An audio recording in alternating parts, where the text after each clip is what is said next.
first time in more than a century, a new royal Egyptian tomb has been discovered. Egyptian officials announced Tuesday the discovery of the tomb of King Thutmose II. For the first time in over a century, scientists have uncovered a lost royal tomb in Egypt, and the revelation has left experts stunned. Hidden deep within the cliffs near Luxor, the burial site believed to belong to Pharaoh Thutmose II. A groundbreaking discovery, solving one of ancient Egypt's greatest mysteries. No, the pyramids were not built by aliens. But this week, archaeologists unveiling the long-lost tomb of an ancient king. Marks the first pharaoh's tomb discovered in 100 years. What lay inside defied all expectations. Celestial paintings reserved for kings, rare funerary texts, and inscriptions tying the site to one of Egypt's most mysterious rulers. Had they finally found him? What more was there to discover? Let's jump right into it. A century-long wait ends.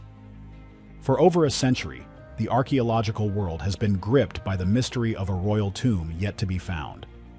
Since Howard Carter's momentous unearthing of King Tutankhamun's tomb in 1922, the discovery that captured imaginations worldwide and reshaped Egyptology forever, no new royal burial site of comparable significance had surfaced. This long silence on the royal front kept the hope of uncovering another pharaoh's resting place alive, yet tantalizingly out of reach. Then, in a breakthrough that seemed almost too good to be true, the year 2022 brought a remarkable revelation. A collaborative expedition led by Dr. Piers Litherland, an expert in Egyptian archaeology from the University of Cambridge, joined forces with Egypt's Ministry of Tourism and Antiquities. This joint effort culminated in the uncovering of a tomb that would soon be confirmed as belonging to Pharaoh Thutmose II, one of the somewhat elusive rulers of Egypt's 18th dynasty. Thutmose II, who reigned more than 3,500 years ago, had long lived in the shadow of his more famous wife, Hatshepsut, and his formidable successor, Thutmose III.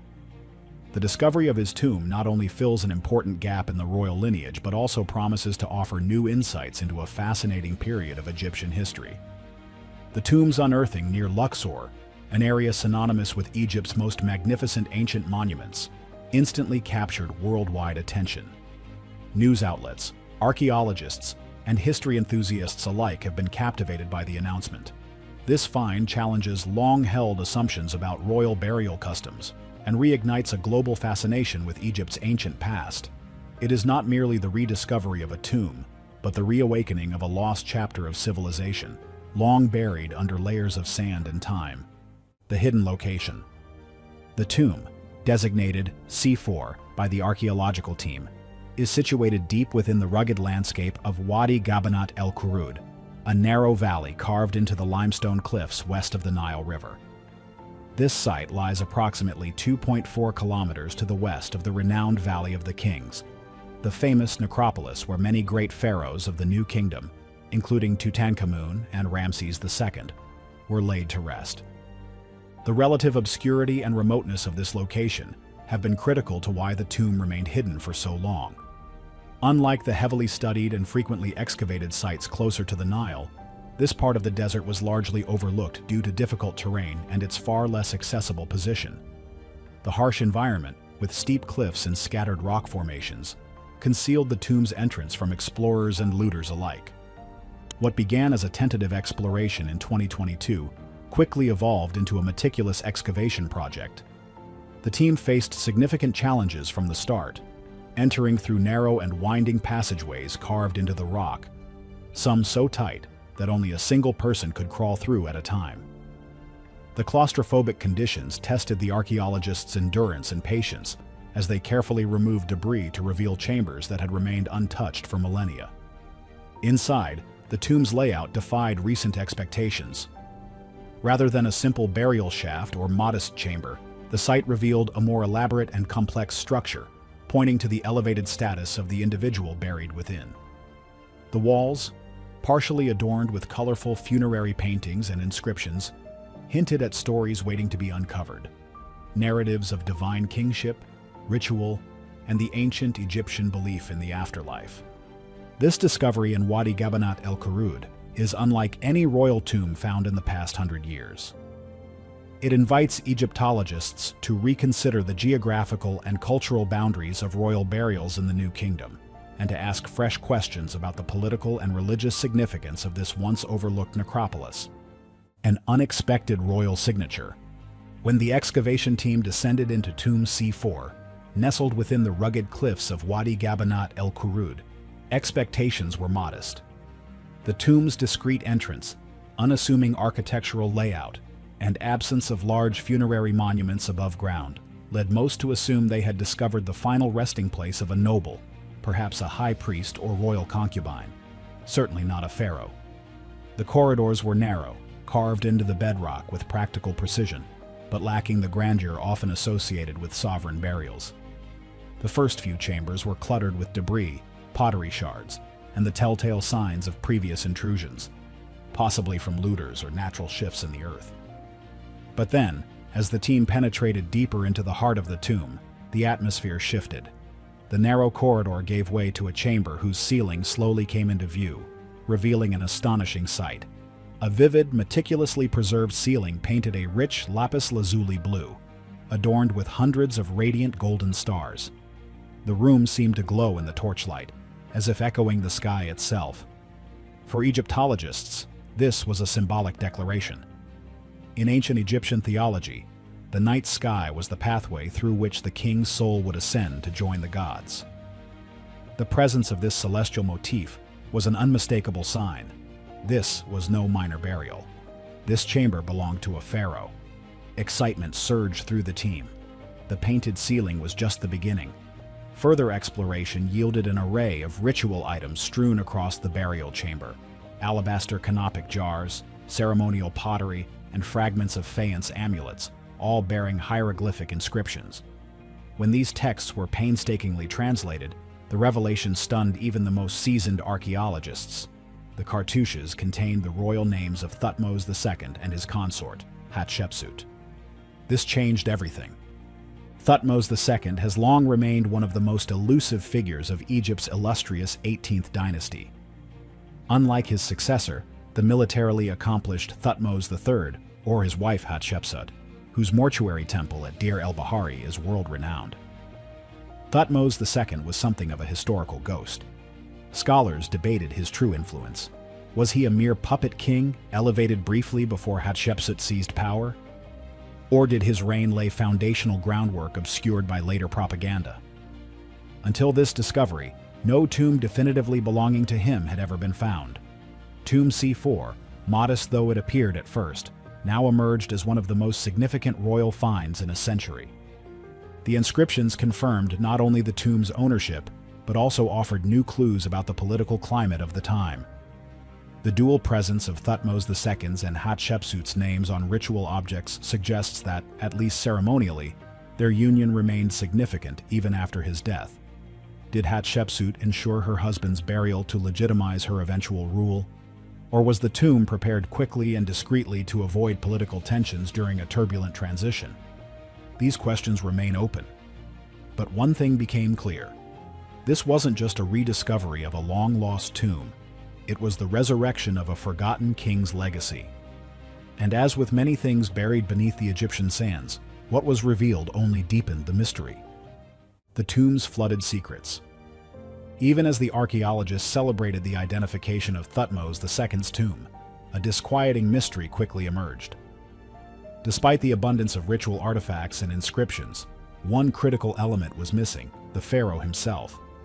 The burial chamber, though adorned and furnished, was conspicuously empty. No sarcophagus, no wrapped remains, no funerary mask.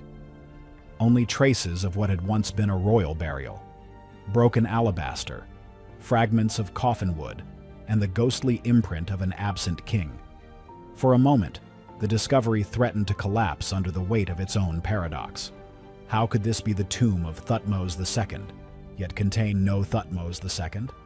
The answer came not from what was found, but from what nature had left behind. The walls bore faint but distinct staining, brown mineral deposits trailing down stone surfaces, pooled at the lower corners of the chamber. Sediment layers contained silt consistent with floodwaters. It became clear the tomb had been inundated. The Nile, Egypt's lifeblood, has long defined the rhythm of life and death in the region. While its annual inundation brought fertility to the land, it also brought danger, especially in valleys and wadis vulnerable to flash flooding. Wadi Gabanat el-Qurud, though more remote than the Valley of the Kings, was not immune to such seasonal threats. At some point, perhaps only decades or even years after the original burial, an unusually powerful flood breached the tomb's outer seals. This realization reframed the absence of the mummy. What seemed a failure of preservation became an act of reverent urgency. The working theory among the excavation team is that ancient tomb caretakers, likely priests loyal to the royal family, returned after the flooding, discovered the damage, and made a swift decision to relocate the pharaoh's remains to preserve them from further harm. Where they moved him remains one of the great open questions of the discovery. Some suggest the king was hidden in a nearby chamber or buried anonymously among cache burials, like those of later periods. Others believe he may have been taken to a more secure location in the Valley of the Kings, possibly even rewrapped and renamed to prevent grave robbers from identifying the royal corpse. Despite the body's absence, the funerary items still inside offered tantalizing hints. Papyrus fragments, partially legible, referenced sacred spells from the Amduat, a funerary text mapping the sun god Ra's nightly journey through the underworld. Limestone fragments bore remnants of scenes depicting the king before Osiris and Anubis. Even shattered jar lids bore spells for protection and resurrection. These findings suggested that, at least originally, the burial had been performed with full royal rites. The disruption came later, and with it, the heartbreak of a fractured afterlife journey. The irony is poignant. A king who may have struggled for legitimacy in life faced a second erasure in death, not through neglect, but through natural disaster. Looters too may have played a role. The exposed tomb, weakened by water damage, could have attracted grave robbers. Many valuable items likely vanished in antiquity, scavenged from the open chambers. But what remained, damaged, scattered, yet deeply symbolic, was enough to reconstruct a portrait of reverence, disruption, and preservation. Now, as Egyptologists pore over these clues, they are not just hunting for a missing mummy. They are confronting an even deeper story: the fragility of immortality, the vulnerability of kings, and the shifting boundary between history and legend. In the silence of the empty tomb, a new question echoes. If the tomb of a pharaoh can vanish for 3,400 years, what else lies hidden in the sands of time? Artifacts that tell a story. Though the tomb of Thutmose II had suffered from flooding and partial looting, what remained inside was no less remarkable. Scattered across the stone floor and nestled within the sediment layers were dozens of intricately crafted pottery vessels and alabaster jars, each one silently bearing witness to a time when Egypt's pharaohs were believed to traverse the afterlife with divine guidance. These vessels, many still intact, revealed more than artistic excellence. They told stories etched in stone, fired in clay, and carved by hand over 3 millennia ago.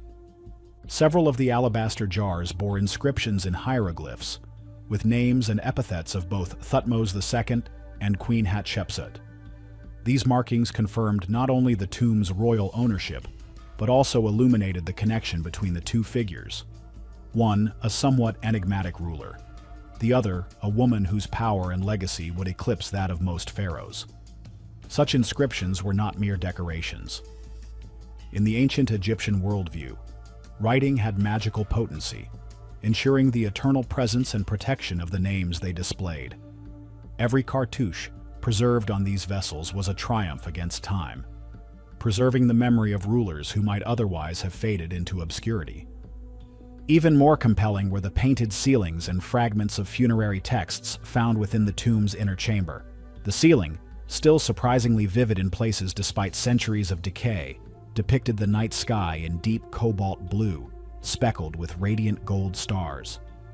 This was more than celestial imagery. It was theological architecture.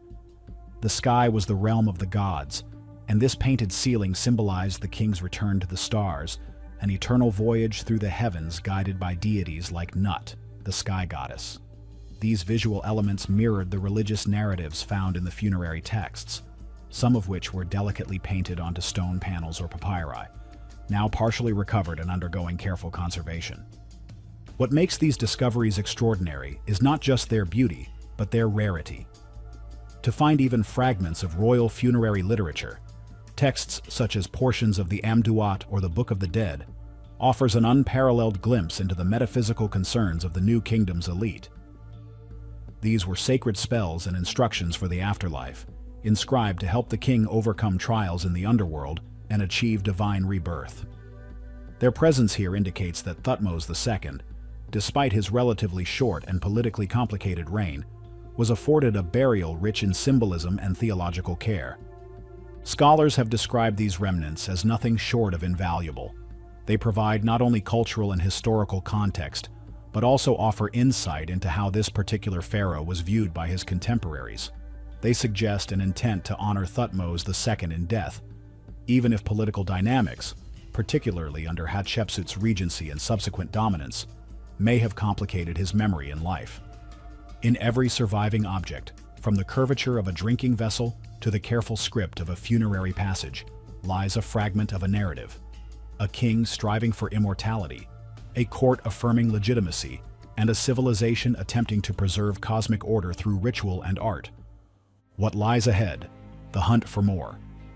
The discovery of Thutmose II's tomb, as monumental as it is, may only be the beginning. For Dr. Piers Litherland and his team, the evidence uncovered within Tomb C4 has opened new avenues of inquiry, some tantalizing, others deeply mysterious. The biggest question looming over the dig site is the whereabouts of Thutmose II's missing mummy. If the ancient caretakers removed the body to avoid the damage of a sudden flood, where exactly did they place it? And could that relocated tomb still exist, untouched and undiscovered?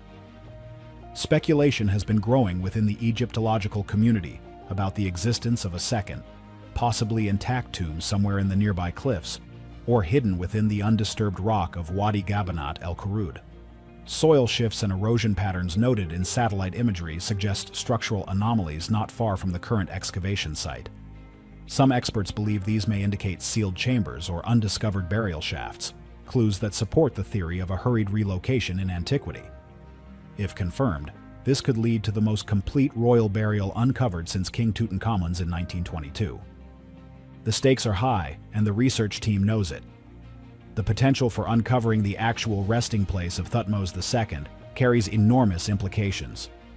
Not only could it bring the king's remains to light for the first time in over 3,000 years, but it could also contain personal items, weapons, royal regalia, and religious artifacts that might have been salvaged during the original emergency transfer.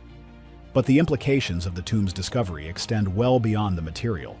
It has reignited scholarly debate about the power dynamics of Thutmose II's reign. As a relatively young king, often thought to have ruled in the shadow of his formidable wife and stepmother Hatshepsut, his role in Egypt's dynastic history is frequently debated. Was he merely a puppet monarch, a placeholder until Hatshepsut could rule openly? Or was his reign more substantial than previously believed, unfairly diminished by the records of successors loyal to Hatshepsut, or Thutmose III? Answers to these questions may lie buried in the sand surrounding Tomb C4, or perhaps encoded in the inscriptions still to be fully translated. Whatever the case, the current excavation is far from over. Dr. Litherland's team continues their work with a mix of scientific discipline and deep reverence, aware that each layer of dust brushed away could bring them closer to rewriting a chapter of ancient history. Every stone moved, every artifact cataloged, adds weight to the possibility that the most stunning revelations are yet to come. The desert has remained silent for over a century. Now it speaks again, one buried secret at a time, a landmark for Egyptology. The unearthing of Pharaoh Thutmose II's tomb is more than just another archaeological success. It marks a seismic moment in the field of Egyptology. For over a century, no royal burial site of such historical and dynastic significance had been found. Not since the glorious gold-laden discovery of Tutankhamun's tomb in 1922 had the world witnessed a find of this magnitude, and its reverberations are already being felt from Cairo to Cambridge, from museum halls to lecture auditoriums. This tomb is a missing chapter in the royal saga of ancient Egypt's most powerful and transformative era, the 18th dynasty. Known for ushering in a golden age of wealth, empire, and spiritual sophistication, this period gave the world some of its most famous names: Hatshepsut, Akhenaten, Tutankhamun, and Thutmose III. Yet Thutmose II remained something of a mystery. His reign was short, his role complex, and his burial had never been properly documented. Until now.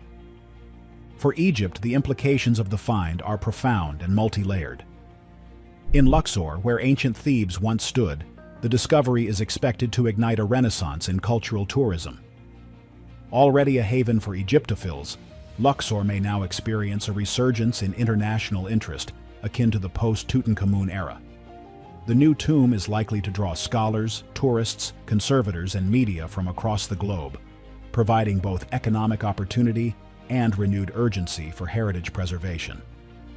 More importantly, the find underscores the enduring richness still hidden beneath Egypt's desert floor.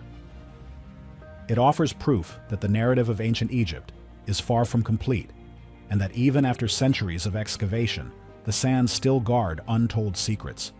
Egypt's Ministry of Tourism and Antiquities has already pledged additional resources to support the continued exploration of Wadi Gabanat el Kurud, the remote valley where Tomb C4 was found.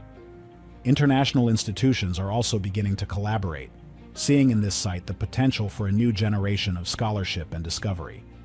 Academic institutions are abuzz with anticipation. With the artifacts now undergoing careful conservation and analysis, a new wave of peer-reviewed studies, exhibits, and lectures will follow.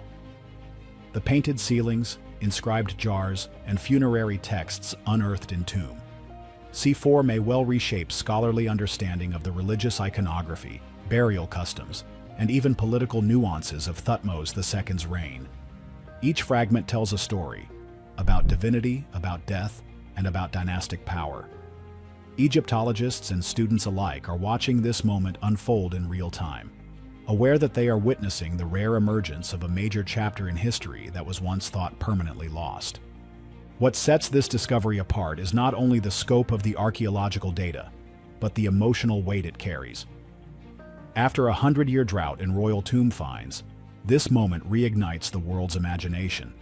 It reminds us that beneath the shifting dunes and sun-baked cliffs of Egypt, legacies lie waiting to be rediscovered. Not just in gold or hieroglyphs, but in the stories they tell about the very nature of power, legacy, and belief in the ancient world. The pharaoh's legacy reawakened. Until now, Pharaoh Thutmose II existed mostly in the footnotes of his dynasty. His reign, which scholars estimate lasted no more than 13 years, was often cast in the long shadows of two towering figures: his wife and regent Hatshepsut, one of Egypt's few female pharaohs, and his stepson Thutmose III, the warrior king known for turning Egypt into a vast empire. But with the discovery of his tomb, the balance of historical focus is beginning to shift. No longer is Thutmose II just a placeholder in a royal lineage. He is a man whose life and death are once again under the scrutiny of historians and archaeologists. The paintings on the ceiling of his tomb, the names etched onto jars, the funerary spells written in haste or reverence, all speak to a royal figure once celebrated and now slowly being remembered. The silence that once surrounded his burial has been broken, replaced with a chorus of voices eager to know who he truly was, what he believed, and why his tomb remained hidden for so long. And there is still so much to learn. The absence of his mummy raises tantalizing possibilities about its current resting place. Could his remains lie hidden in another undiscovered tomb? Might they already sit unidentified in a cache of royal mummies excavated decades ago? As experts pore over the relics and inscriptions from Tomb C4, each clue may lead to new excavations, fresh theories, and unexpected answers. The sands of Egypt, long known for their silence and secrecy, have chosen once again to speak, and what they've said changes everything. Thutmose II may not have built vast monuments or waged famous battles, but in death, he has returned to reshape our understanding of his world. His tomb, once forgotten and abandoned, has become a beacon for renewed exploration and awe.